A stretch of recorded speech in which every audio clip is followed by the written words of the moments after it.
Elektrība un bizness. Sarunas par uzņēmējiem svarīgo, virzoties uz elektrifikāciju. Sadales tīkla sarunu cikls sadarbībā ar Latvijas Tirdzniecības un Rūpniecības kameru. Labdien, cienītie skatītāji! Esam ēterā ar kārtējo raidierakstu no tēmas biznesa un elektrība. Šeit LTRK studijās pie mūsu sarunu partnera Aigara Rostovska, LTRK prezidenta. Raidījumu meditēju es, Sandis Jansons, sadales tīkls valdes priekšsēdētājs, un šodien mums ciemos ir neviens cits kā klimata un enerģētikas ministrijas galvenais vadītājs, jeb ministrs Kaspars Melnis. Labdien, Kaspar! Labdien! Prieks tevi šeit redzēt, un bizness, enerģija, tas ir tāds kā tandēms, bez kura nekāds dzinuls mums nesanāk. Nekādas nopietnas lietas nevar notikt. Nekāds nenotiks. Un klāt vēl klimats un ilgtspēja. Un tad varbūt par šīm tēmām mēs šodien nedaudz plašāk. Un pirmais mans, teiksim, tāds jautājums ir par šo enerģētisko bloku. Kā tu redzi, kā mums Latvijā var būt šis jaudu sadalījums ir pat laban, kādas ministrijai ir nākotnes ieceres, jo sadales tīkls pat nesen nāca klajā ar ziņu, ka jau 500 megavati saules parku ir pieslēgti pie sadales tīkla sistēmas, kas nozīmē, ka tādā švakā svētdienas saulainā dienā mums jau teju un pietiks visiem jau tikai no saules vien. Jā, rīt mēs jau varam gandrīz vai nosakt. Tieši tā. Tad kādas varbūt ir tavas sajūtas par šo un kā tu redzi šo attīstību un tālāko ceļu? Tur jāsadala laikam jautājums ir divās daļās. Viena lieta ir esošā situācija. Mums ir ļoti labi zināt norezervēt 6000 megavati, kas, diemžēl, jūs priekš neiet tik reti, kā mēs gribētu. Tas ir tas viens, laikam, lielais faktors, pie patreiz ļoti aktīvi strādā un jau ir izcinājumi, lai to jaudu, lai tie pirmkārt palaistu ātrāk. Zinām mērā arī otrreizē tirgu, kas vēlās, bet netiek klāt. Un otrs jautājums, kā motivēt ar esošos projektus bīdīt uz priekšu un uz priekšu. Tas potenciāls patreiz, es gribētu teikt, ļoti liels. Skatoties, mēs varam skatīties, kaut vai paņemsim salīdzinot Baltijas līmenī, Lietuvā šobrīd jau ir 10 reizes vairāk uzstādīt vēja jaudu nekā Latvijā, tad potenciāls ir milzīgs. Kas ir ļoti svarīgi, protams, ir sabalansēt iet uz priekšu. Bet es teiktu, ka patreiz skatīties, sazīmēt, kas būs pēc 10 gadiem, kā vajadzēs balansēt, es teiktu, ka mēs ļoti stipri skrienam laikam pa priekšu. Tāpēc, lai rastos, jo tā lielākā baža, kas ir, ka tūlīt būs disbalans un mēs kaut ko vairāk ražosim, man Rostovs kungs ļoti palīdzēs to, ka biznesa sevi sakārtos. Ja kurš biznesa redzot to, ka tu strādā ar mīnusiem, viņš nebūs vēl saules parki tajā momentā, kad tu redzēsi, ka saulainā dienā elektrības cena aizies stipri zem mīnus. Tad mēs jau tagad redzam cilvēki, kas attīst saules parku, viņi iet kopā ar bateriju tehnoloģiju, un kas palīdz gan sabalansēt elektrības ražošanu, gan arī patēriņu balansē. Līdz ar to tas viss iet. Savā veidā no savas puses mēs vairāk mēģinām kārtot, atļaut tādu juridisko un atstāt loģisko pusi, bet pamats ir jāsaprot, un kas ir liels puses, ka patreiz tie projekti, kas iet uz priekšu, viņiem nav ne Eiropas līdzfinansējumi, ne prasa no valsts līdzfinansējumi. Apmēram uzņēmējs saka, dodiet mums iespēju kārtot iet uz priekšu un strādāt. Protams, ir jāpieskat lielais jautājums ir par jaudām, jo jaudas un tīkli tas ir cik ir paņemt, tik viņi var. Te gan, protams, nedrīkst būt tāds absurds, ka iedot jaudas vairāk nekā mēs varam paņemt, un tad ir kāds jāslēdz nos, vai tad lodās pārspriegumi, tad ir zināms risks, kas, protams, mums ir jāievērtē. Bet kopumā, es teiktu, potenciāls ir ļoti liels, un te ir ļoti svarīgi viņu apgūt. Jo ātrāk mēs viņu apgūsim, jo ātrāk mēs varam runāt par lētākām elektrības cenām, ko mēs visi gribam. Tas ir tas potenciāls, ko mums ir jāiet. Par to noslēgšanu tas droši vien, ka tāds nākotnes dzīves skarbā realitāte, jo droši vien, primāri jau tirgus regulēs arī, jo visticamākais tas, ko mēs redzam, ka nākošu gadu saule būs nekad, tik daudz kā nekad, citējot daži labi politiķi, bet droši vien, ka, tā kā vai nu tirgus regulēs, vai mēs dabūsim kādu jau tā kā ierobežot. Ne? Es biju nesen Tārgals vai projektā, kur viņiem atrodas jau vai turbīnas, tas jaunākais, kas ir Latvijā. Nu, viņi jau patreiz sev regulē. Viņi saka, saulainā dienā, kad elektrības cena aiziet mīnusā, viņu projektu slēdz ārā vai. Līdz ar to sapas, ka vajadzēs, es pat ļoti apšaubu, ka kādu vajadzēs mākslīgi ierobežot, jo cilvēku uzņēmumam man nav jāsaka, tu jau reikini, ja tev ražošana maksā ar mīnus, tu vienkāršāk atslēdz to tīklu. Tagad jau tas notiek, tu ražošana jau to dara.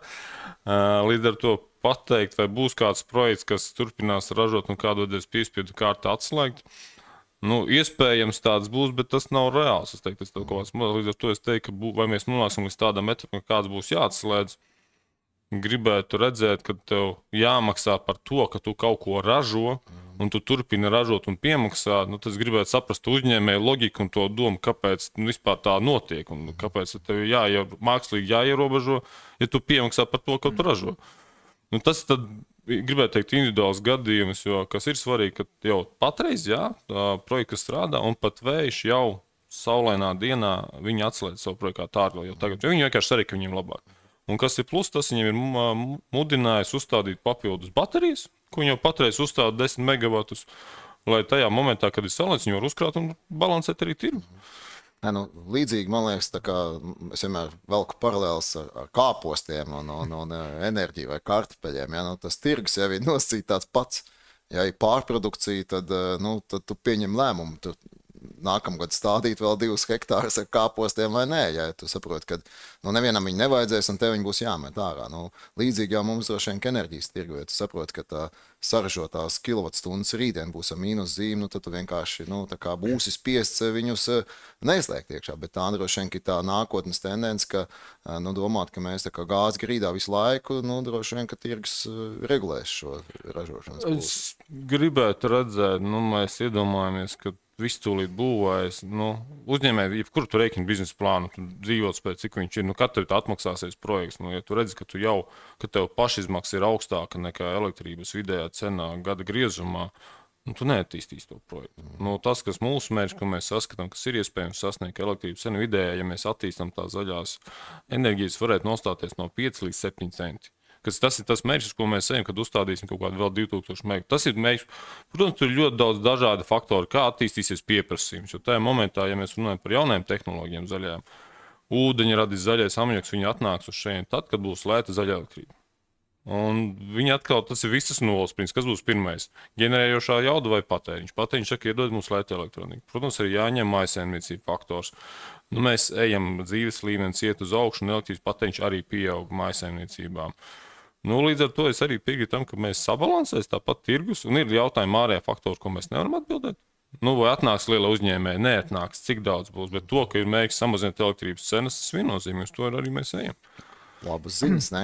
Jā, es vienkārši atceros, tu sāki stāstīt, ka tur ražo ar mīnusu, un es, ka bija maziņš, tad piedzīme tādā padomju savienībā, un tad rādīja tur televīzijā, kad Amerikā kartupeļus ber jūrā, un es saprotu, ko viņi dara. Es stāstīju par pārprodukciju, un es nesaprotu, kāds tā var būt, ja te mums ēst gribas un kartupeļus ber jūrā.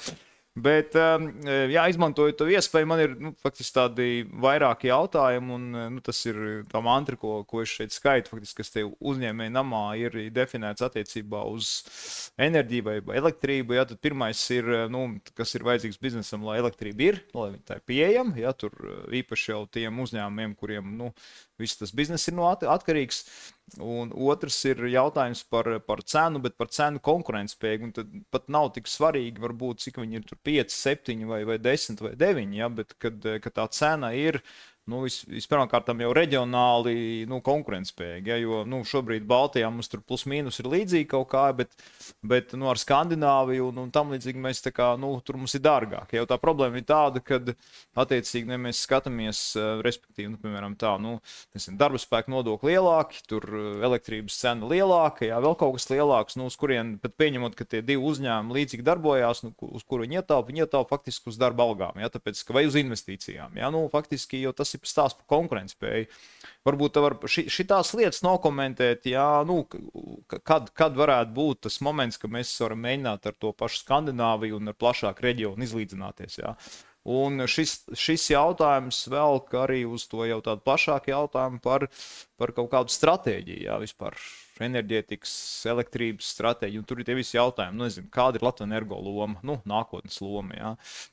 Teiksim, par to pašiem vējiem, ja mums te kaudze biedriem bija, kur jau 10 gadus atpakaļ bija gatavi būvēt tos lielos, kā saka, ventilatorus, ja tā var teikt, jā, un pa savu naudu neprasot neko, bet, nu, visas pašvaldības teica, baigi foršā ideja, jā, visi forši, bet, nu, ne pie mums, jā, un tā viņi tur, kā saka, tiem 100 miljonu, kā saka, te sēdēja, jā, un tagad vai, palika dārgi, un tad rosamies, un tā kā ir to, ko es tieši braucot uz šeien, te es pajautāju mūsu kolēģiem politikas daļā, kā tad ir, kad, nu, it kā jā, tam publiskam uzņēmumam tur tā gaisma ir zaļāka, un tiem privātiem tomēr tur kaut kā grūtāk. Ja jautājums ir, nu, kādas par nostājas pa stratēģiju, un tādas varbūt tās atbildes par. Un tā vēl ir piematot vēl vienu tādu, es būšu izšāvis to lielo jautājumu sēriju, par to atvienošanos, vai būs vai nebūs kaut kādi sadārdzinājumi, jā, jo tur ir kaut kādi zināmi stresi, jo tur Igauni kaut ko streso, ja, ka būs dārgāk vai kā. Nu, tas ir tie jautājumi, kas biedriem varētu interesēt, jā. Nu, es ceru, ka vairāk tagad uzreiz ne, pirmajā sērijā vairāk ne. Jā, nu tad labi, sāksim ar Skandināvu jautājums, ar ko mēs salīdzinām. Jāsalīdzinās kopumā ar Skandināvu, viņiem ir stipri lielāks generējušās jaudas, viņiem tie paši ir vēji stipri lielāk attīstīti. Un, ja mēs skatāmies, piemēram, salīdzinām ar Poliju, tad ar Poliju mums jau ir lētāka elektroenerģijas cena.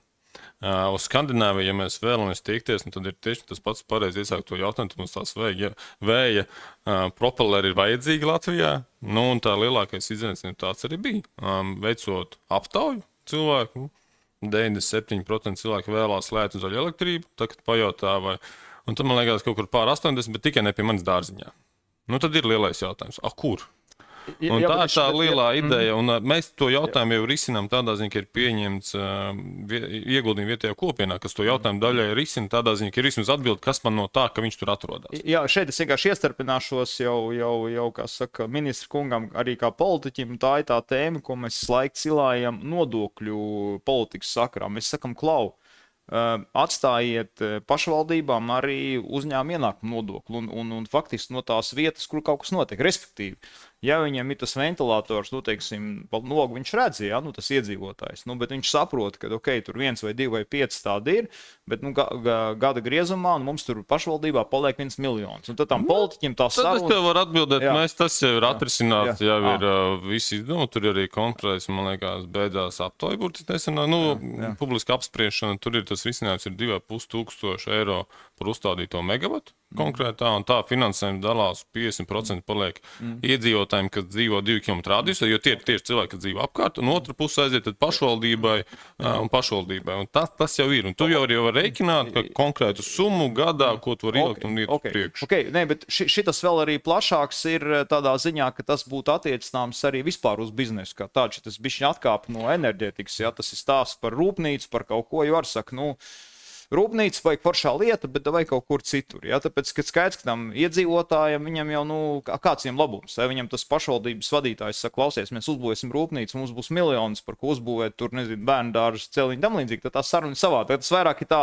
es arī sēju to ideju par to arī nodokļu pārmaiņām. Ja? Un viņi ir galvenais, ka šī te nianse ir, viņi ir fiskāli pa nulēm, ja? Vienkārši uz kurien to attiecina. Ja? Bet tas bišķiņ atkāp no tēmas. Ja? Tā ir tāda ļoti bīstama tendence, kas ir aizgājis, ka mums Latvijā mēs varam pateikt, nē, mums nevajag uzņēmējdarbību. Bet tā ir realitāte. Tā ir realitāte. Tāpēc tas ir tas ļoti bīstamais, ka mēs kaut kur tad jāatzīst, ka mēs kaut kur Latvijā dzīvojam tik labi, ka mums vairāk labāk nevajag dzīvot. Bet tā ir realitāte. Ja mums vairāk uzņēmējs nevajag, mums darba vietas vairāk labi apmaksātas nevajag. Un līdz ar to mums ir apmierinātāka ir un tajā pat laikā, kas ir tā divkosība, bet tad mēs, kāpēc citi dzīvo labāk? Nu, tāpēc ir dzīvo, aiziet pie uzņēmēji, tas, kas neinvestē tur, viņš aiziet uz kaut kādu kaimiņu, ko var attīstīt. Nu jā, bet tas ir tas stāsts, mēs iebraucām, bet tas par cik ir ministri kungs un politiķis, tad tas stāsts ir tāds, nu, mums šobrīd ir tur 50 plus pašvaldības, nu, cik no viņām, kas saka, ieliek izlīdzināšanas fondā, nu, uz vienas pirksta rokas var saskaitīt. Pārējie visi ietu no tā izlīdzināšanas fonda prasa.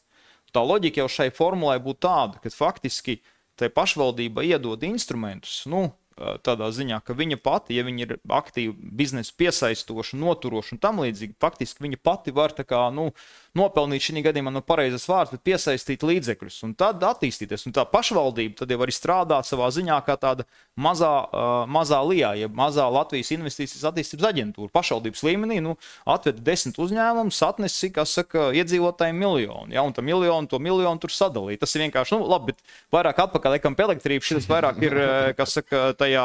Ašerādena kunga.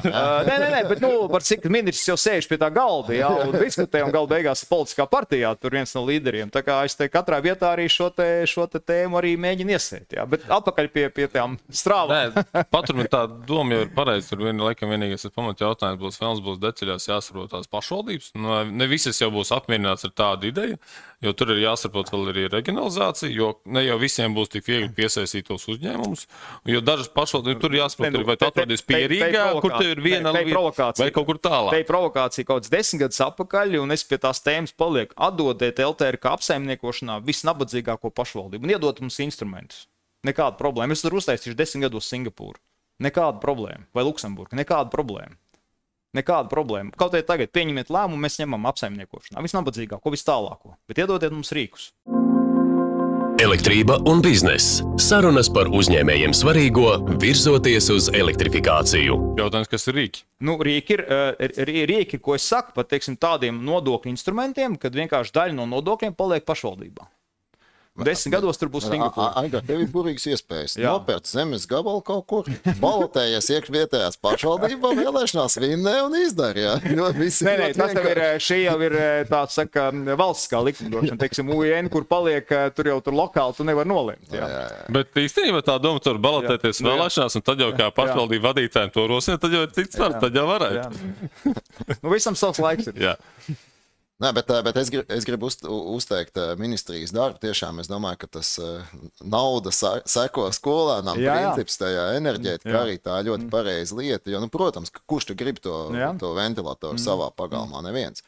Bet ja tu tiešām saproti, ka, hei, reku tev katru gadu pāris tūkstoši iekrīt iekšā, tur jau beigās bez mazais skata biznesa plāns veidojās. Jā, ok, tā kā tas, man liekas, ir pareizais virziens. Saliec ap māju ventilatorus, neko es nevajag. Varbūt ir vēl kaut kas. Es pieņemu, ka ir arī cilvēki, kas tiešām arī vēlētos salikt, bet viņiem atkal nevar, jo tur ir ierobežojumi. Tuvāk 800 metru līdz dzīvai mājai, tev ir dabas parks. Nē, bet tā domāšana ir ok, par to līdzsvaru vienkārši. Bet runājot ar iedzīvotājiem, tā lielākā sajūta ir tas, ka cilvēkiem ir bail no nezināmā. Kā tur riski, jo būsim atklāti, ainava mainās. Un, protams, būs kaut kāds iespējas kaut paliekoši, bet paliekoši paliek pēc ceļa remontiem, jebkura māja ir paliekoši, viadukts ir paliekoši. Un tas ir tas svarīgākais, kas jāsaprot, mainās. Bet tad jāatzīst, es vienmēr aicinu cilvēku uzdodiet katrs pats sev jautājumu. Mēs runājām par Elvinu projektu, kas ir Pāvils, tā runāja ar Pāvils, un viņi saka, ļoti sadrautāts cilvēki par turismu. Saprotams, turismu nozīme, tad saka, pajautiet katrs pats sev, kad jūs izvēlaties savu galamērķi turismu, kur braukt. Kurā jums sarakstā ir, vai tur ir vai nav vēja turbīna jūrā. Tā pagodīgi. Man sākumā ir cena.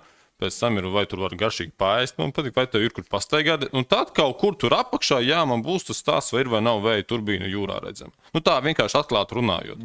Un tad, kad tu sāc pats analizēt, jo patreiz nav tā, ka kaut kur braucot kādu turismu galamērķi vai Eiropā, vai skatot, vai tur ir vēja turbīna vai nav vēja turbīna. Protams, būs cilvēki, kas teiks, nē, es tur nebraucu, bet tad jautājums, kad jūs pēdējo reizi bijat Pāvilostā? Bet jūs sakat, nē, tas ir arī jautājums. Arī pašam domājot, skatoties nākotnē, uzdodot sev jautājumu, ja es meklēšu kaut kādu zemes gabalu, kur uzbūvēt māju, tad pirmais jautājums man būs infrastruktūra. Tas man būs svarīgi. Vai tur ir elektrības pieslēgums, vai tur ir ceļš, vai tur ir bērnu dārzs, vai tur ir skola apkārt. Un tad kaut kur tur būs arī jautājums, ir vai nav tā vēja turbīna. Ja nav, būtu labi, bet ja būs, bet visi iepriekšēji ir izpildīti, tad es domāju, ka tas nebūs tas izslēdzošais kritērijs. Un tas arī nedaudz jāsāk analizēt no tāda viedokļa, vai tas tik ļoti tev atstās iespēju, ka tur, jo mums ir gatavie 3 projekti, kas ir Ventspils pusē. Aizbraucam uz turieni, nav tā, ka tur, beigusies dzīvība, viss ir beidzies. Krūzīt uz galva, vibrē, jā. Vai arī krūzīt, vai tur nav ne meža dzīvnieki, nekā, nu tur viss dzīvo. Bet ok, tad šī tēmā es saprotu tomēr tā, ka tie rīki sāk palaisties tajā, kas ir pozitīvi tiem iedzīvotājiem. Tas nozīmē, ka kaut kādā brīdī tie ventilatori, kā viņas pareizi sauc, vēja turbīnas, ventilators vieglāk viņi to paliks aizvien vairāk, un patiesībā tas ir virziens, kad arī tā cenā, viņa kaut kādos periodos lēnā garā virzīsies, kā Annām virzienā. Tā ir labā ziņa. Tagad šitas ir tā kā pieslēgšanās virzienā, kā ir atslēgšanās virzienā, kas ar to brelu ir, ja? Kad tā slēgšanās būs. Mums Tirkļkungs bija, viņš tā kā teica, ka īpaši nekas biznesam dārgāks nebūs, ko ministra kungs saka. Tur būs kaut kāds tāds jūtams sadārdzinājums biznesam vai nē, kā būs ar to brelu atslēgšanos. Turp ir ļoti, laikam nedaudz jāsaprot tā brela atslēgšanas būtība. Tā brela atslēgšanās, pirmkārt, mēs jau patreiz nepērkam un netirgojam ar Krieviju elektroenerģiju. Līdz ar to ietekmi uz to enerģijas apjomu tas nemainās. Jā, viņa plūst caur, tāpēc, ka Ļiņgradā tiek nobrotas un iet caur. Tas jāsaprot. Jau patreiz nekāda nenotiek. Līdz ar to iet runa par 9 starpsavienu atslēgšanos. Un ietekmi uz elektrības cenu. Elektrības cenu vairāk var ietekmēt klimatiski apstākļi ekstrēmie, kā mēs izgodījām šogad, kad bija milzīgs saules un bezvējš. Kad elektrības cenas uzkāpa. Jā, bet tam jau nekāds sakars nav ar to. Tam nav, nē, es vienkārši, lai saprotu, kā tā elektrības cenas teikuma. Protams, gāzes cena, kas ir kā ietekmē. Atslēgšanās no brela, jā, noteikti tirgus nosteigās, nospekulēs, pēc tam sajūtām, bet pamata tāda īsti grūti saprast, jo nav, jo ļoti labs kā piemērs bija S-Link 2 starpsavienojumā ar Igauniju Somiju atslēgšanos, kur ir 650, kuru mēs tirgojam. Elektrības cena pa nedēļu nostvārsties atpakaļ, nostaigā. Mēs tagad neredzam to ietekmi, lai elektrības cena būtu dārgāka. Tāpēc, ka ir reāli viens starpsavienojums, kas ir darbojuši, kur mēs pērkam, pārdodam elektrības apjomu 650 megavatus, ka būtu ietekmi uz elektrību. Līdz ar to tā indikācija, ka elektrība varētu kļūt dārgāk, tad man ir jautājums precīzāk, kur ir tie indikācija, pēc kā tas varētu būt. Jo vienīgais, mēs, protams, zināt, mēs visi varam saprot tirgotājs, saprot, ka kaut kādas spekulācijas ka būs. Jo ir arī zināms tas, ka cik ir tirgotāji ielikuši savu riskā, tiem, kam ir ilgtermiņa līgumi, cik viņi to ir ielikuši. Bet jau mēs patreiz redzam, elektrības cenas piedāvājumi ļoti dažādi. Tur jau tā starpība 4-5 centi par elektrību, vai ir viņam tas ielas risks, vai nav ielas risks. Līdz ar to drīzāk ir bažas par to, ka tas varētu būt tāds spekulāts. Jā, mums tā elektrības cena ir dārgāk, tāpēc, ka mēs ielikām to risku.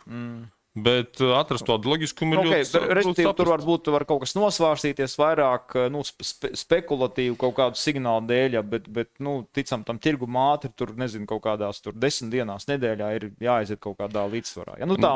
Indikatīvi. Indikatīvi, jā, un tad ir nākošais, mums kā labs piemērs, tiem, kam jau tagad ir noslēgta 5 termiņu līguma elektrības, tev tas jau ir iekšā iecenos. Tavā ilgtermiņa līgumā jau patreiz, jo atslēgšanās no brela iet jau no 2009. Gada. Visi ļoti labi zina to. Tas nav nekāds jaunums. Labi. Man tāds provokatorisks jautājums nedaudz. Klimata un enerģētikas ministrija. Par enerģētiku tur viss skaidrs, bet cik es saprotu, jūs arī par klimatu esat atbildīgi. Ja? Tātad kādu laiku bija Latvijā lielākā vētra, ja? un droši vien, ka ne pilnībā uz jūsu vainu, ja? bet jūs tam klimatam stāvat klātīm. Kādas tavas sajūtas ir par elektriskiem tīkliem, par sadali AST, kā redzot šīs vētras, šīs visas tās, teiksim, tās klimata izmaiņas, ja, kā tev šķiet, vai mēs esam gatavi šīm klimata izmaiņām, un varbūt kas būtu jādara, lai mēs tā kā drošāk varētu skatīties uz šiem Toma Briča nevienmēr patīkamajiem pareģojumiem. Man jāprecizē, ka mēs atbildam par klimatu un vidi arī. Bet, protams, tas, kas ir svarīgi, jau tā kā mēs runājam iepriekš, ir jāizanalizē. Katru arī šoreiz mēs runājam ar augstspēļu tīkliem un gribam no viņiem saņemt tādu analīzi par to. Pat īstenībā ļoti detalizētu, cik tuvu tie koki no tās līnijas augstspēļiem atradās, lai tad saprastu, varbūt ir runa, ka jāpaplašina aizsargjosla, varbūt jāpaplašina ir tā teritorija zem līnijas, kur nav, varbūt, tie ir tādas praktiskās lietas, jo skaidrs, ka līnijas būs arī tādas vētras būs nākotnē. Un tad, kad mums būs tā analīze, mēs noteikti nāksim. Tad būs lielā izšķiršanās, vai mēs spējam novienoties visi, ka mūsu tā aizsargjos mēs visi gribam paplašināt, vai arī mums tomēr, zināmā mērā mēs sakam nē. Jo pēc esošajiem, tur vienmēr ir dažādi viedokļi. Mums saskarās dabas organizācijas saka, ka varbūt nevajag. Iespējams, tur kāda zaļā varda, vēl kaut kas, tur ir tāds niec, bet no savas puses, kas ir svarīgi, jā, mēs izanalizēsim, būs datu informācija. Tad iesim ar tādu praktisko piedāvājumu, kā mēs tur redzam to situāciju, varam uzlabot. nu, tad valdībā lems noteikti tas būs kolegiāls lēmums. Mēs vēlamies to, nē, bet tur arī jābūt tam tīri ekonomiskajam izvērtējumam, un cik tas viss izmaksā un kāds ir tas iegums nākotnē. Bet, protams, tās vērts nākotnē būs. Tas, ko Somi dara, viņi jau kādus gadus atpakaļ nolēma, ka viņi tā diezgan vairāk gan sadales līmenī iet pazemē. Protams, tas maksā. Viņi pat tā kā bez mazliet klintīs skaļās iekšā un liek pazemē. Mums labā ziņa ir tāda, ka mēs esam apguvuši, paldies Dievam, apgūstam Eiropas fondus un arī plāns ir kaut kādi 150 km vidsprieguma līnijas tagad salikt pazemē, kas droši vien, ka arī tā kā sekmētu to drošību, jo sadales operators, jo mazāk ir gaisvadu līnijas, jo drošāk. Lai gan tas beigās nepasargā no tā, ka kāds karsgalvīgs ekskavatorists pārok arī to kabeli, un te vēl jautrāk. Bet, paldies par arī to fondiem un droši vien, kad es no savas puses aicinātu skatīties arī uz nākotni, ka tomēr ir kaut kādi mēģināt atvērt kaut kādas programmas, kur tie operatori var plānot uz priekšu, jo pat labam, diemžēl, ir tā situācija, ka tie fondi atverās tā, un vai tu esi gatavs vai neesi gatavs enerģijā, uz klikšķi nekas nenotiek. Tie projekti ir 5 un 10 gadi ilgtermiņā. Nē, tas svarīgākais ir atrast to balansu, jo var jau visu ierakt zemē. Tu jau mēs varam jau ko, bet tad nākošais, cik būs maksās tarifs un beigās pēc tam esi spējīgi to samaksāt. Un tāpēc ir tas balans, ir jāsaprot tās izmaksas, jo es jau pilnīgi tajā momentā, kad elektrības cenas un tarifs būs neadekvāti liels, tad mēs pateiksim visu, tad uzņēmējdarbība nevar tad jēga tev rakt to līniju, ja tev beigās nebūs lietotāji otrā galā vai patērētāji, nebūs tā uzņēmuma, kas patērē.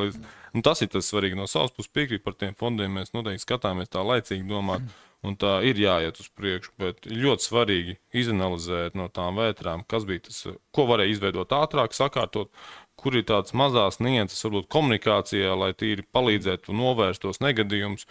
Un tas ir tas svarīgi, lai mēs būtu uz priekšu gatavāki. Un labais stāsts par pagājušajā vētru bija tas, ka tad, kad mēs 4. dienā pabeidzām visas remontdarbs un pēdējiem tā lampiņa bija ieslēgta, mēs aizbraucām palīgā mūsu lietuviešu kolēģiem, kur vēl pēc 4 dienām mēs pieslēdzām pēdējos atslēgumus. Tā kā Lietuvā tie postījumi bija pulki lielāki, un tur, pārpa nedēļa bija. Viņam kaut kāds stiprāks tur tas vējš bija, viņi tā kā mēs tomēr labāk sagatavojušies. Pirmkārt, mēs labāk, tas mēs pat labāk nekā 3x3 basketbola komanda, bet viņam aizgāja būt nedaudz plašāk. Bet pamat izaicinājums, ka viņam nav sava komanda, kas tos bojājumus novērš. Un tad jau tev nav ko mobilizēt, tev nav ko koordinēt. Un tas cilvēks, tas tavējs, tomēr ir tavējs, uz ko tu vari paļauties. Ok, tagad es sapratu, elektrība būs pakāpeniski, ja mēs liksim tos vējus, viņi arī, būs ar tendenci mazināties, tuvināties Skandināvijai. Brel nekādas īpašās satricinājumi nebūs, ventilatoriem, uzstādīšanai, motivācija pašvaldībām. Tad ir tas lielais jautājums par stratēģiju, vai būs kādā tādā statusā ir kaut kāda enerģetikas stratēģija, un arī jautājums, kā tu pats redzi, vai kāda ir doma par Latvenergo lomu vai par tiem lieliem spēlētājiem. Un vēl varbūt viens blakus lieta bija sākumā tika minēts, kad lietuvieši kaut kādi 10 reizes vairāk vai kaut kas viņi ir vējos pagājuši priekš 10 saulē. Viņiem saulē ir lielāka uzstādītāja. Un kā tas, teiksim tā, vai tas ir, kādreiz ir labi būt priekšā, kādreiz arī ir labi skatīties, kā iet. Ja? Tas viss, kā tas varbūt ir izskatās, ka viņi priekšā, tas ir mums plus, mīnus vai kā tas... Kas ir tas svarīgākais, jau tā arī mūsu motivācija jau īstenībā nav skriet pa priekšu un uzstādīt ātrāk, bet te jau, kā uzņēmumi ļoti labi zina, te jau svarīgākais ir beigās pašizmaksa. Jo tā vēja pašizmaksa sauzem ir no 5 līdz 7 centi. Protams, tev ir viena lieta, ka tev ir 5 centi uzstādīts vai 7, tur ir dažādi. Tas ir tāpat variants arī par tiem projektiem, skatoties, te izdevīgākie projekti būs dzīvotspējīgākie. Un tas ir ļoti svarīgi saprast. Līdz ar to tas, protams, mūs motivē, ka Lietuva ir aizgājusi uz priekšu, bet jāskatās vēsturiski, kāpēc tas ir bijis. Tāpēc, ka Lietuva ir bijuši stipri mazāk ģenerējušās jaudas. Mēs Latvijā jutāmies ļoti pārliecināti, tāpēc, ka mums ir Hesi. kas ļoti labi Bet strādā. dēļ tā, ka viņam ir maz, mēs jau arī to dēļ tās biržas arī, kā saka, ciešam ir tā, kas Jā, izsakās. lietuvieši ir lietuvieši. Viņi par sevi neatstājas. Bet tas viņus nemotivē ļoti, jo tur ir jāsaprot arī cits, arī otrs pusi tā modeli runājot ar lietuviešu ministru par šo viņus arī saka, ja nebūtu tās elektrības cenas uzkāpušas, neviens nenāk šeit ražot un ģenerēt elektrību. Tāpēc, tev elektrības cenas būtu ap tiem 4-3 centiem, neviens nenāk uz daļu elektrību. Tu nevari, tu subsidēt, tad būtu atkal subsidija, kas ir nākošais. Un līdz ar to tas tirgus kārto, un mēs redzam, ka to var sasniegt. No savas puses mēs darām visu, lai maksimāli virzītu uz priekšu. Runājot par enerģētisko stratēģiju, patreiz aktīvi strādājam pie viņas.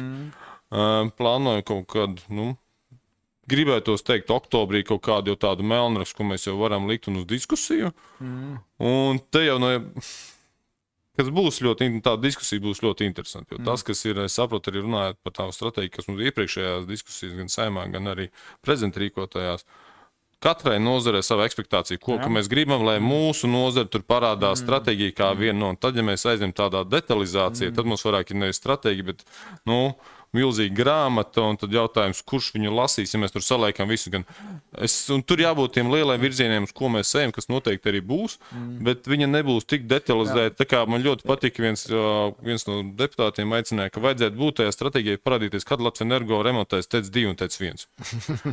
Tu līdz tādai detalizācijai aizejot, tad jautājums mēs to stratēģiju strādāsim. Stratēģija, es jau arī jautāju šeit, nevis par stratēģiju kā par tādu baigi nopietnu dokumentu, bet tas ir biznesā vai kaut kādas organizācijas, kāpēc ir stratēģija, tad faktiski visa vadība, visi zina, kur tad doties, kurā virzienā. Stratēģija patiesībā ir kaut kāds tāds virziens, saprotams, nevis tur par datumu, kurā tur notiks kaut kas, un vienkārši, ja tā stratēģija ir saprotama, tad visi spēlētāji vai viņi saprot par tiem kaut kādiem noteikumiem. Ja tā stratēģijas nav, tad skaidrs, tas ir laukums, ka katrs to deķi var tā intensīvāk raukt uz sevi. Un iespējams, ka tai stratēģija pat jābūt kaut kādai tādai advancētai un atvērtai, bet tomēr tas ir kaut kāds rāmis kaut kādai virzībai, jo man ir joprojām pārliecība, viens no iemesliem, kāpēc Latvijai veicās, kā veicās kopumā ar ekonomikas, tai skaitā tādu izaugsmi, tāpēc, ka patiesībā nav jau tādas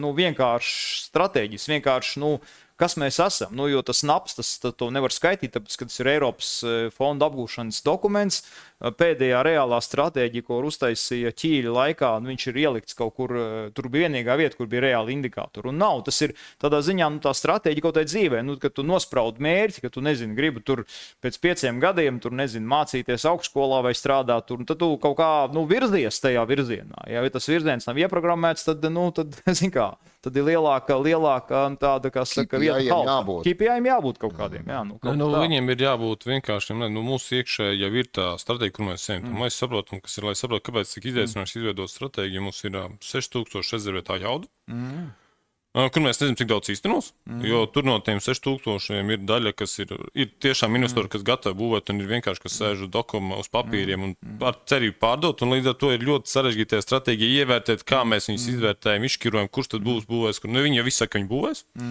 Mūsu tā iekšējais mērķis ir tie 2000 megavati ģenerējušās jaudas vējā saulē. Kāpēc? Tas ir tas, ko mēs patreiz iepērkam un ražojam dedzinot fosilo. Tas ir tāds mūsu iekšējais mērķis, ko mēs redzam tuvākajā laikā, tas ir mērķis, ko mums jāiet. Ka tie 2000 ir bāzi, kas mums ir nepieciešama. Un tad jau, ja būs vairāk, tas jau ir kolosāli. Bet vienā momentā jau arī nostaigās tirgus pats par sevi. Patreiz paredzēt pie cik megavatiem nostaigās tirgus, ka tā cena noies līdz tiem 5-6, kad investori saka, sorry, mums beidzās tur biznesa plāns, mēs vairāk neko. Tas ir tas ļoti izaicinoši. Mēs drīzāk no savas puses veidojam stratēģiju, saprotam to 2050, ka modelēsim dažādus scenārijus. Ka tev ir viena lieta, ka tev elektrības cena paliek augsta, skaidri, tad attīstīs ļoti spēcīgi ģenerējušās jaudas. Ja elektrības cenas ir lētas, skaidri, attīstās uzņēmējdarbības pieprasījums, bet ģenerējušās jaudas attīstās samazinās. Un tad tas ir tas, uz ko mēs plānojam vairāk skatīties. Un tad vēl viens, šitas tāda ļoti, kas saka, saprātīga atbilde. Jautājums vēl par Latvenergo. Kā ministra kungs pats redz, kāda ir Latvenergo loma, tā ir peļņas struktūra vai ir kaut kādas arī cita funkcija Latvenergo, jo Latvenergo skaidrs, kad ir, iedzīvotājiem piederoši, valstī piederoši sauc kā grib, un jautājums, kāda teiksim, varētu būt šajā stratēģijā loma. Jo no tā arī ir atkarīgs patiesībā, kā šis te lielais uzņēmums darbojās, jā, kā viņš tikai peļņa un tad pēc tam savāc dividendus un izdala, ja, kas patiesībā ir nodoklis, vai kad Latvenergo arī kaut kādā veidā ietekmē patiesībā kaut kādus cenas, kas patiesībā dod atslodzes biznesam, tad, jo tā loma arī ir svarīga tādam, lielam, kas saka, spēlētājiem, jā.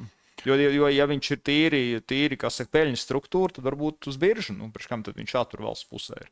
Nē, Latvenergo ir lielais strateģiskais uzņēmums. Fundamentāli noteikti viņam jāskatās plašāk, un tu nevari orientēties tikai uz peļņu, bet tev jāskatās plašāk kopumā. Noteikti skatoties, kā iet attīstīties, jo viņš arī startē ar meitas uzņēmumu veidprojektos. Un noteikti, es teiktu, ka viņš ir viens no retiem, kas spēj stāties pretīm lielajiem lietuviešu un igauņu uzņēmumiem, kur jau tikpat, Ignitis, kas iet iekšā tirgo, tikpat spēcīgi, līdz ar to tur ir jāiet Latvenergo kā spēlētājiem noteikti. Nospraust to balansu un pateikt, ka tas ir vai pa daudz vai pa maz, jo tas jāskatās pēc uzņēmuma arī strateģiski un redzēm, bet viņam ir jābūt, ko viņš plāno veidoties. Un tas ir tas, kur ir, jo viņam arī liela noteikti loma ir arī elektrības balansēšanā. Un tur ir jāskatās noteikti plašāk, ne tikai no peļņas, bet tajā momentā arī, lai stabilizētu tirgu, un te būs stabila elektrības cena. Viņam ir jāskatās tajā virzienā un jāiet. Ļoti skaidra atbilde. Elektrība un bizness. Sarunas par uzņēmējiem svarīgo, virzoties uz elektrifikāciju. Par elektrifikāciju mēs te par to supply, runājam, un par to demand pusi, Teiksim, kādas tev pašam jau būtu tāda vīzija, idejas, kuras būtu tās nozares, kuras varētu elektrificēties, kur mēs to elektrību varētu vairāk likt, jo vairāk mums būs zaļās enerģijas, jo viņi būs lētāk, un tad droši vien, ka biznesam būtu interesanti pāriet uz to elektrifikāciju, vai tev ir kaut kāda tādas vīzijas? Nē, tas potenciāls elektrifikācija ir milzīgs, sākot no katra no mums iedzīvotāju, ikdienas potenciālam iespējām līdz tādām rūpniecības iespējām, līdz arī pat tādām, jau runājot par skaidrs, ka viena no lielākajām nozarēm, kas vairāk pat enerģiju kā tādu, ir siltumenerģija, kur mēs saskatot nākotnē bija runāts arī ar Rīgas siltumu, ka viņi saskata, ka viņi varētu uzstādīt lielu akumulācijas tvertni, kas pēc būtības vasarā saulainā laikā, kad viņi jau balansē, vienkārši ņem no tīkla lielu elektronikas apjomu siltu karstu ūdeni, ko pēc tam izmanto apkurē, un ne apkurē, bet karstam ūdenim vasarā. Tādā ziņā balansē, kas ir milzīgs potenciāls. Milzīgs potenciāls ir transporta sektorā. Nav runa tikai par privātajiem auto, bet arī elektrifikācija dzelzceļa, sabiedriskā transporta elektrifikācija, kur ir milzīgs potenciāls. Bet tam visam apakšā ir, tā kā mēs runājam, elektrības cena. Ja elektrības cena tev ir ļoti augsta, tad tas viss process iet stipri lēnāk, un tad jautājums, dienas beigās tāpat jautājums par izmaksām. Un kaut vai tādu maz nianses mēs reikinām, mēs esam savā pusē veidojuši tās programmas iedzīvotājiem elektroauto iegādē, gan jauni, gan lietot, gan arī patreiz ir tās. Ļoti jautājums, ko cilvēki ļoti bieži varbūt līdz galam neizvērtē. Tu skaties tikai sākotnēji elektronisku mašīnas cenu elektroauto, kas ir salīdzinoši dārga, bet tu nereikini uz tiem 100 km izmaksas. Un ja tu sāc reikināt uz tiem 100 km, tad parādās jautājums, kā tu viņu lādē. Vai tev ir mājās, vai tev ir biržas elektrības cena, ka tad vasarā saulainā dienā tu vari uzlādēt elektroauto par brīvu praktiski, jo biržā ir mīnus cena. Vai tu esi gatavs mainīties, piedomāt pie tā? Jo tad tev tas elektroauto uz tiem 100 km pat var izmaksāt 2–3 eiro. Kas jau, bet tad ir jāpadomā, un jautājums, vai tu esi gatavs mainīt savus paradumus, piedomāt pie tā, ka varbūt neesi kaut kur palādējuši ilgāk kaut kādā brīvdienā, bet ja mēs viņu nopērkam lādēm publiskajās uzlādes stacijās, tad pavisam cita matemātika. Jo patreiz, kas ir tā nianse, pie iekšzetdzinējiem mēs saprotam, iebrauc visās degvielas stacijās, tev plus-mīnus ir vienāda degvielas cena, plus-mīnus tev noiet tur tie 5 centi nosteigā. Tad elektrouzlādē tev kaut kur lādē pēc kilovatiem, kaut kur tev lādē pēc laika, cik tu esi tur ilgi. Un tās cenas ir, pat vienas no augstākajām ir bijis 50 centi par kilovatu, un tad tu reikini, vai tu uzlādē 50 centi par kilovatu, vai mājās, ka tev ir mīnus un uzlādē elektroauto. Ir milzīga starpība. Tāpēc tas potenciāls ir liels. Un te ir tā, ka mūsu sabiedrībai, mums visiem jāpiedomā, jāmaina tie savi paradumi, mums būs jāmainās, jāpiedomā. Gudrie dzīvos lētāk. Es gribētu teikt, ka gudrie jau dzīvo lētāk. Jau. Mana pārliecība ir, ka tas milzīgs game changers tajā elektroauto, tajā visā stāstā ir tas uzlādes ātrums. Faktiski tas ir baigais. Es vienkārši tā, tas ir tas paraduma elements, ka tu, teiksim, brauc ar parasto mašīnu, tu vienkārši pat nedomā par to tēmu, tāpēc, ka tu zini, tu kur piebrauks, tas jau aizņems tur, minūti, 2, 3, jā, un tev nav vispār par to jādomā. Un tajā brīdī, ja, teiksim, tajā brīdī, ka varēs to pasākumu, nezinu, vai nomainīt kaut kādu sistēmu, ka tu atbrauc, atrisini, tas, man liekas, tas iedos baigo boost uz to pārēju. Man arī bija līdzīga tā doma, ka man nepapļāpāja ar Dambjaku, kas ražo tos elektroautos. Man arī bija tā ideja, viņš uzdeva vienkārši jautājumu, cik tu pa dienu nobrauc kilometrus. Tad tu sāc domāt, labi, tur 50 km. Mēs runājam, pamatā tas ir piepilsēta dzīve privātmājās. Tur nobrauc 50 km. Tas no tavas baterijas kaut kāda 10–20%. Un tad aizbrauc mājās, kaut kādu labu 8 vakarā, tu viņu iesprādi rozetē, un tu startē 8 no rīta, un tev ir 12 stundas lādēt. Tev vajag to ātru uzlādi, viņš saka. Okay. Vienkārši tas tā aizdomā. Viņš saka, tajā momentā, ja tev ir tas nobraukt... privātu mājas, tur dzīvoklis, tur viss, tur kaut kur valsts, ir jāsaprot... Stāvs kabelis kaut kāds. Ir jāsaprot, ka elektroauto, viņš patreiz nav visiem pieejams, tā ir tā problēma. Tāpēc ir kaut kāda plug-in hibrīda ir iespējas, bet tev pamatbāzē ir jābūt. Tev ir jābūt tā, ka tev ir privātumā, kur tu vari vakarā pats uzlādēt. Un ja tev ir tās lietas, tad, protams, tev sanāk par to, ka būs... Elektroauto vai viņš derēs, ja tev jābrauc lielie tālie gabali, protams, tas ir zem tev jārēķina, jāskatās, jāsaprot, vai tev ir nepieciešams. Tāpēc ir tie lādējamie hibrīdi, kas ir tā kā potenciāli iespējams.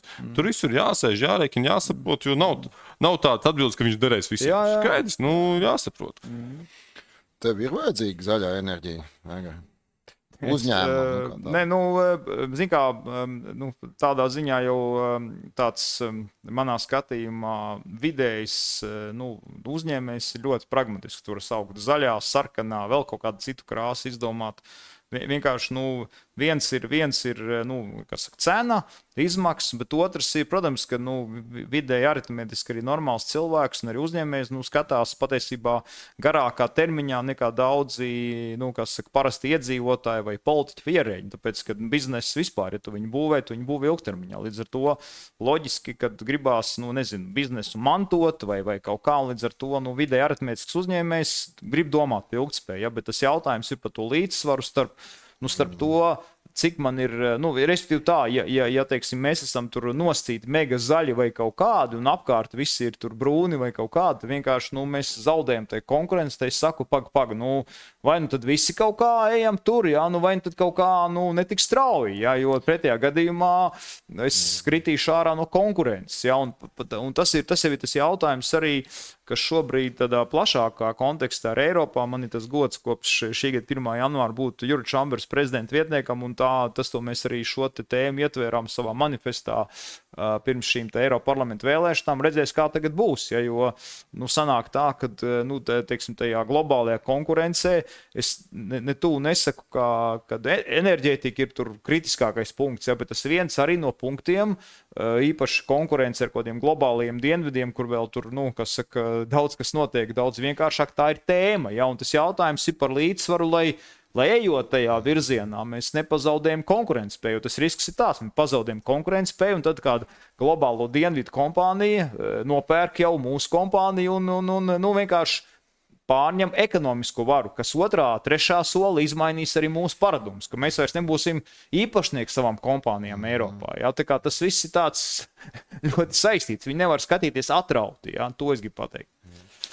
Kaspar, varbūt tu kā, teiksim, tas zaļās enerģijas vēstnesis, droši vien, kā tev liekas, kas ir tie izaicinājumi lielākie, teiksim, tajā, zaļajā enerģijā, kaut kādi blakus efekti, protams, ka tas nav vienkārši stāsts, No vienas puses ir kārdinošais stāsts par lēto saules vēja enerģiju, bet, kaut kas jau tam nāk droši vien līdzi izaicinājumi visādi.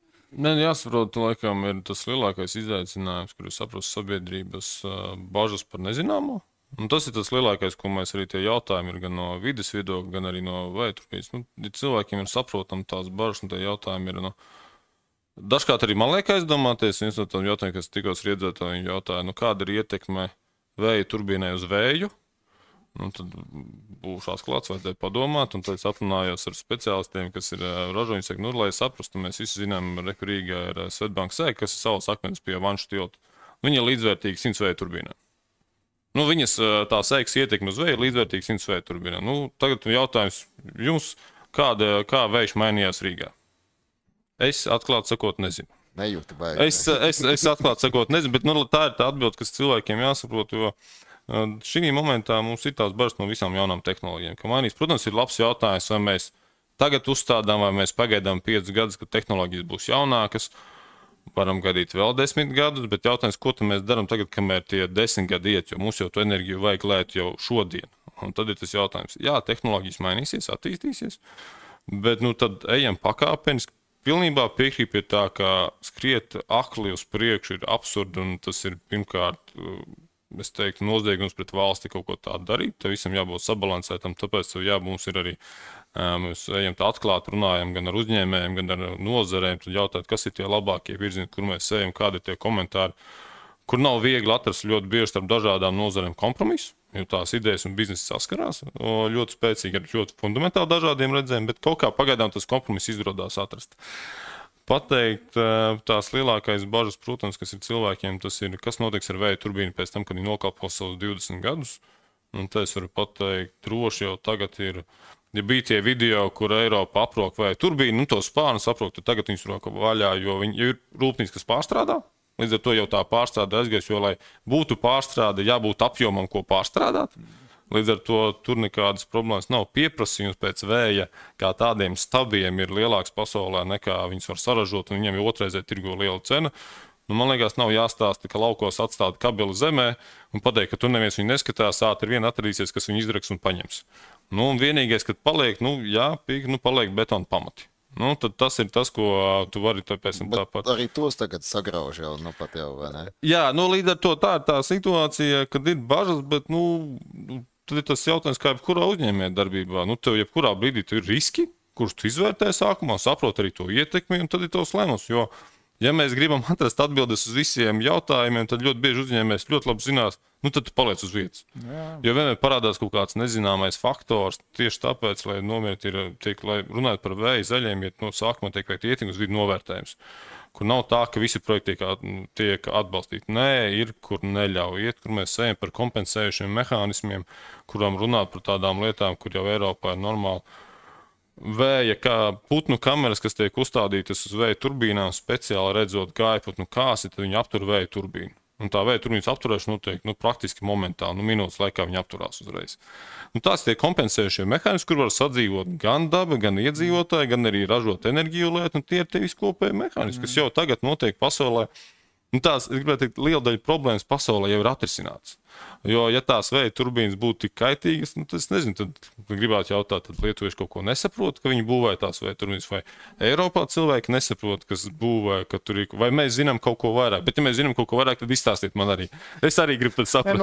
Skaidrs, ka tur cilvēki sāk, nezinu, ar mašīnām braukt, pēc tam lidot, mobīlos telefonus lietot, visas tās tehnoloģijas, un, kā saka, tieši tā, pie tā ir, cilvēks jau pēc dabas ir konservatīvs, vienkārši pie visa jāpierod, jā, un jo vairāk tas viss notiekās, var pastāstīt, un nav nekādas tur sliktas lietas un visādi vēl kompensējušie mehānismi. Tas ir tas veids, kā tas ieviešās. Ja? Un patiesībā jau tas atkal ir stāsts par to, kas tāda pat stratēģija, kā gan enerģētiski, gan vispār. Ja mēs esam visu laiku valsts, ka mēs visam tikai velkamies nopakaļ, tad mēs arī sevi tā pozicionējam, un tad mēs tādu paliekam. Varbūt tieši otrādi mums kaut kādās vietās ir jāmēģina būt priekšā. Tad tādā veidā tu vari globāli tapt pamanāms, ja, un tad tam arī kaut kā tādas pozitīvas konsekvences. Ja, nezinu, tur Silīcija iela Amerikā, kur rodās visādas idejas, un tad, kā saka, šie talantīgie cilvēki, tad kā uz sauli visi lido uz turieni. Ja, tā kā jābūt ir drosmīgiem, un normāli arī kļūdīties. Ja, kaut ko izdarīt, bija kļūda, bet mēs eksperimentējām, mums veidojās kaut kāda eksperimenta pieredze. Ja. Tas arī ir